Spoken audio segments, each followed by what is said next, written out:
Redline Money. I'm Carolyn Wright, and with the expert help of David Roach of Independent Strategy and Richard Harris of Port Shelter Asset Management, we'll take a weekly delve into the future of the economy by finding out where their red lines lie and what you need to know as an investor. Today, we are apparently going to take on the terrible twins. Well, that is the Renminbi and the US dollar, if you weren't aware. And the question for you guys is the US dollar in terminal decline? And if so, why? Well, I'd say it runs like this. The markets can only entertain one idea at a time. And when Joe Biden got elected, the consensus was that the US was finished, but this was wrong. The US boomed, and the dollar actually behaved itself very well. Now the market, having seen what I might call Bidenomics is all about, in other words, huge spending, huge deficits, and the need to borrow a lot of money abroad because the US is a small saving economy, the market has said this can only be financed at a lower rate in the dollar and at higher interest rates. So we've reached a tipping point on the dollar, which was declining in a 5-year trend anyway, but it is now at a trade-weighted index of around just below 90. It's probably going to go to 75 within 2 years. So I would say we're not in a terminal decline of the dollar, but we're certainly in a long-run period of weakness, which investors can benefit from. Richard, what are your thoughts? Yeah, well, currencies, to my mind, are always a two-sided game. And we're talking about the terrible twins, the dollar and the renminbi. But in fact, what historically been the terrible twins is the dollar and the euro. So I always feel for the dollar to weaken, the euro has to strengthen. At least we've got that at the moment. Now, it may well be that the dollar will come off. People will lose confidence in it. But you just have to look at the currency composition of official foreign exchange reserves from the IMF.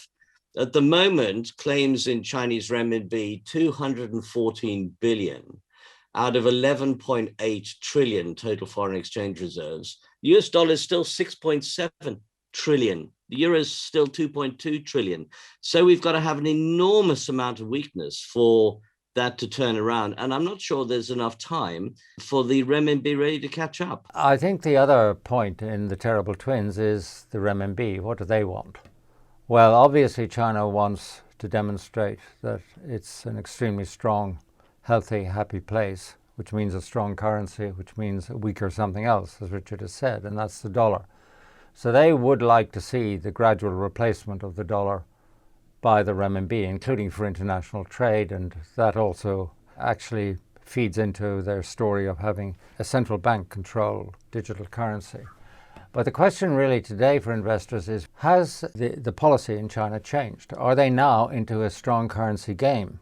And okay, so that is an important question to ask. It's a big question. Yeah. My own view is no, that there were various factors like interest rate differentials and a huge amount of money between the south and the north, which I think caused a momentary shift. I don't think the Chinese want to change their currency at the present time as a matter of policy.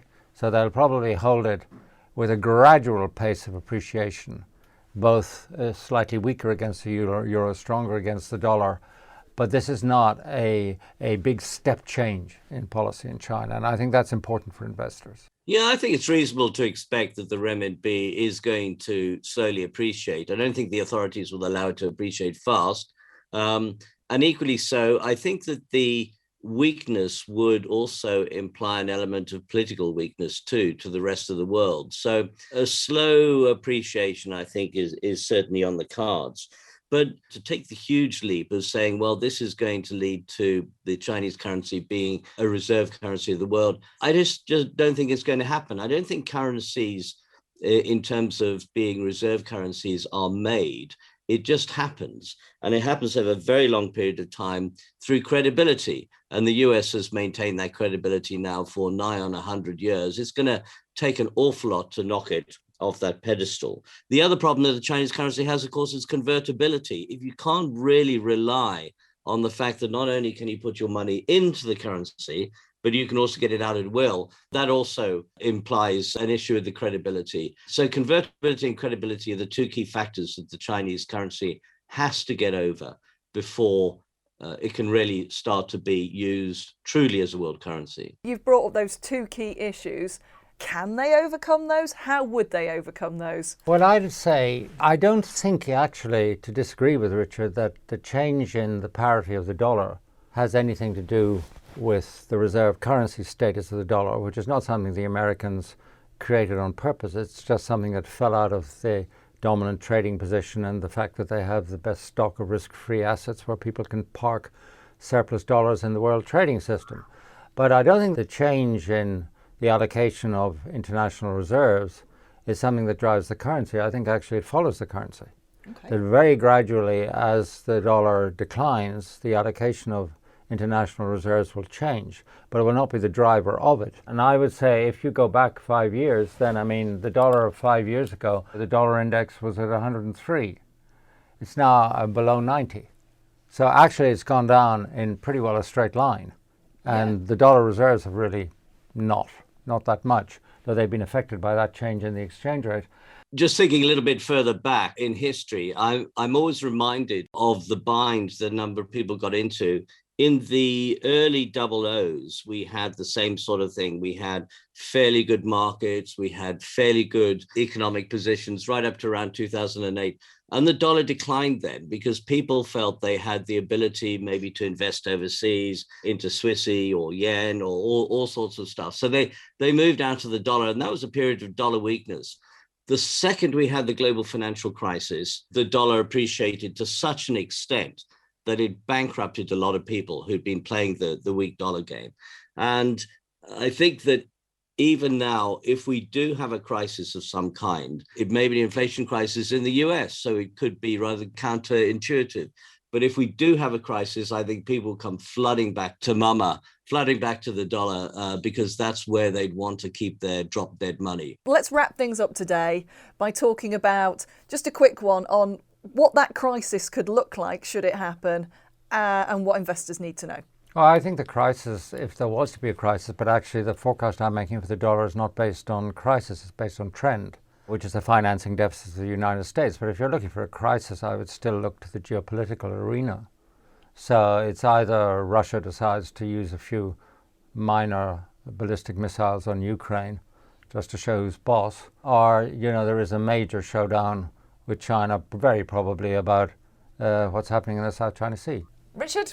Yeah, I think actually, if you draw it all together, I'd agree with David, much as we hate to do this because it makes for bad podcasts. But if we're looking at a trend, yes, weaker dollar. I'm maybe not as bearish as he is, but on the trend, the weaker dollar, if we have a crisis, and the potential crises do look as serious as he's saying, or even if you have an economic crisis, I think people come back to the dollar.